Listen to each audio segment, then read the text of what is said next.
Eu queria começar com uma pergunta. Você gostaria de viver 100 anos? Você gostaria de viver 130 anos? E normalmente já fiz essa pergunta para milhares de pessoas. A resposta costuma ser: depende. Depende do quê? Da qualidade que eu terei do ponto de vista mental nessa idade. Porque a longevidade meramente do nosso corpo físico, ela não é suficiente. Será que as minhas faculdades intelectivas estarão intactas quando eu tiver 100 anos, 130, ou seja lá o que for? Minha memória, meu planejamento, minha tomada de decisão? Em caso positivo, quero viver 100 anos. Em caso negativo, prefiro não. E é interessante porque essa resposta ela nos mostra uma certa dualidade. A dualidade corpo e mente. E é sobre ela que eu quero falar, e eu dou um exemplo para vocês do que aconteceu alguns anos atrás comigo.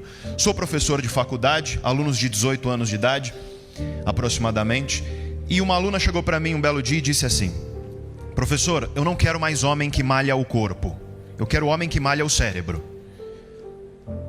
E isso virou questão de prova. Aponte o erro na frase da aluna, 2 pontos, abre aspas, não quero homem que malha o corpo, quero homem que malha o cérebro, fecha aspas. É óbvio que a gente entende a figura de linguagem e o que ela quis dizer. Mas é que essa figura de linguagem ela carrega algo que está dentro de nós enquanto sociedade desde os primórdios da humanidade, que é a ideia de que corpo é uma coisa e cérebro é outra. Essa ideia que nós chamamos de dualismo, e que René Descartes, por exemplo, o grande filósofo, foi um grande capitão dessa ideia, mas muito antes dele, Platão também já havia sido. A ideia de que mente é uma coisa, corpo é outra completamente diferente. E você tem que cuidar de jeitos diferentes dessas duas coisas. Essa ideia é problemática, e a frase da aluna está errada pelo mero fato de que teu cérebro é parte do teu corpo tanto quanto seu dedão, seu fígado, seu intestino e sua língua. O cérebro é um órgão que faz parte do corpo e, portanto, antes de começar a falar da questão de conhecimento e de manutenção da mente ativa, eu quero deixar muito claro que existe um beabá, existe um básico anterior que é absolutamente necessário, já foi dito aqui e eu quero reiterar. E esse básico a gente tem que cumprir para ter uma mente saudável. Se você quiser ter uma mente saudável, uma mente que dure, que envelheça de uma forma saudável e que esteja lá funcionando muito bem quando você estiver nos seus 100 anos de idade, a primeira coisa que você tem que fazer é praticar atividade física regular. Não há nada mais benéfico para o cérebro do que a atividade física regular. Para o cérebro especificamente, a atividade aeróbia é a recomendada, mesclada com atividade de resistência. Então a gente está falando de focar em atividades como correr, nadar, andar de bicicleta, jogar bola e mesclar isso com atividades de resistência como a musculação, por exemplo, ou pilates e por aí vai. Se você quiser, por exemplo, evitar a doença de Alzheimer, a melhor coisa que você faz é a atividade física regular.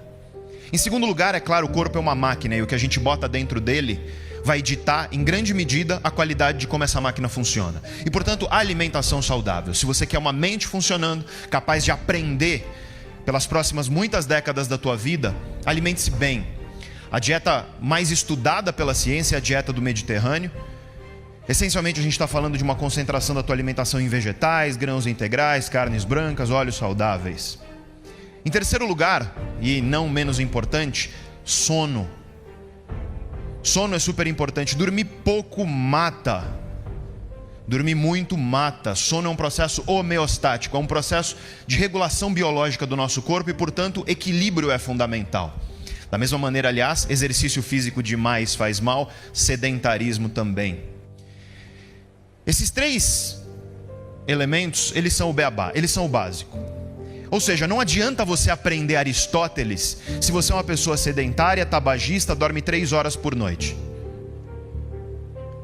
Existe o beabá e existe depois o filé mignon, aquilo que você pode adicionar à sua vida para conseguir manter sua mente ativa.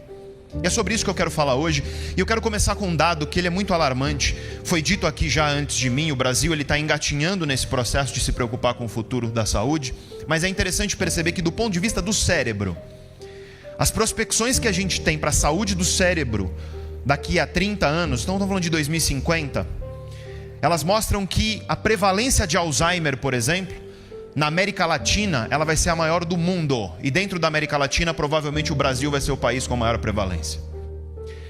Nosso cérebro está envelhecendo muito mal. Por quê? Eu já falei um pouco no começo da minha fala. Em primeiro lugar, o brasileiro é sedentário. Em segundo lugar, o brasileiro se alimenta mal. Uma dieta muito focada em carboidrato simples, baixo teor de fibra, pouco vegetal, carne vermelha, coisas que a gente sabe que estão associadas a um mau envelhecimento do cérebro. Além disso, e é um pouco sobre isso que eu quero falar hoje, o brasileiro infelizmente é um povo que não se mantém intelectualmente ativo, cuja vida intelectual, de educação, de aprendizagem, ela infelizmente é muito curta, às vezes nem chega a existir.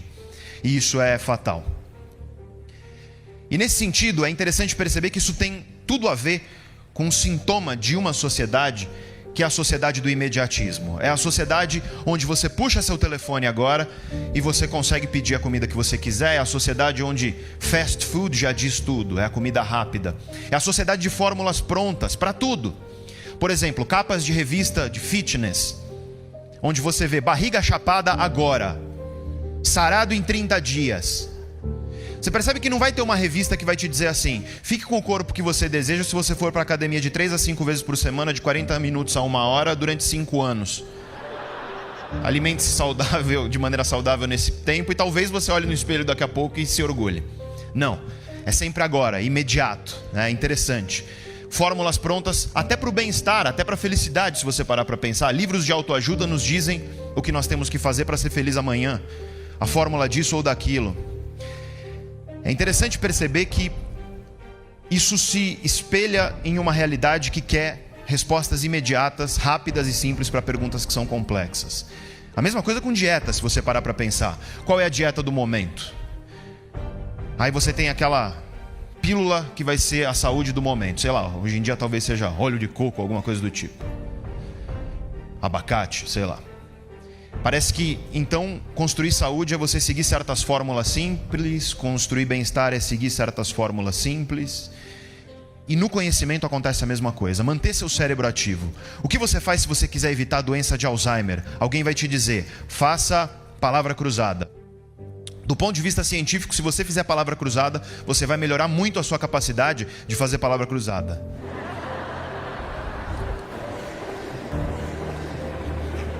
Agora, entre outros benefícios não são muito bem conhecidos na literatura científica.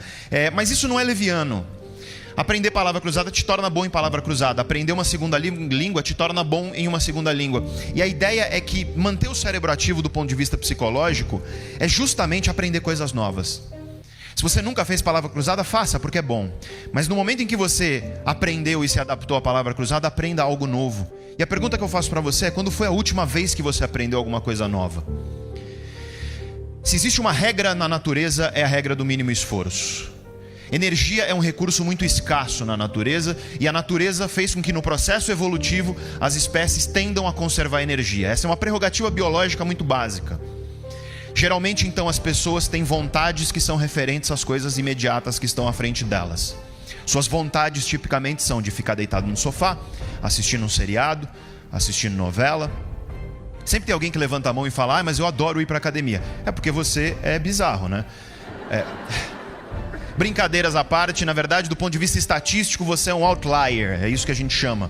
Isso significa que, no fim das contas, a maioria das pessoas, elas preferem conservar energia. Em todos os sentidos, a academia é um perfeito exemplo disso. E a gente está falando de conhecimento, do pilar de conhecimento aqui. E eu costumo dizer de maneira bastante incisiva que o conhecimento sem ação é vazio. Perceba o exemplo que eu posso te dar aqui. Nunca tivemos tanto conhecimento a respeito da importância de uma alimentação saudável e de atividade física regular. Nunca houve tanto conhecimento espalhado no mundo a respeito disso. É só você ver que mesmo uma pessoa hoje que mora num lugar simples, que não tem tanto acesso à educação, através da mídia, de novelas, através, enfim, do que está sendo disseminado pelos meios de comunicação, ela sabe, por exemplo, que salada faz bem, que fritura faz mal e por aí vai, que se exercitar faz bem. Só que eu quero que então você olhe os dados da OMS, mundo, global, e você vai ver que as pessoas, elas não estão emagrecendo, elas não estão se alimentando melhor e se exercitando mais, pelo menos não o suficiente para que os números a respeito da saúde melhorem. O conhecimento está aí.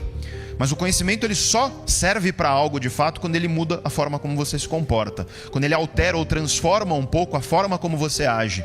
E é nisso talvez que a gente tenha que focar. É em como as pessoas agem. Porque se existe preguiça para atividade física e para comer coisas saudáveis, sem sombra de dúvida existe preguiça para aprender coisas novas.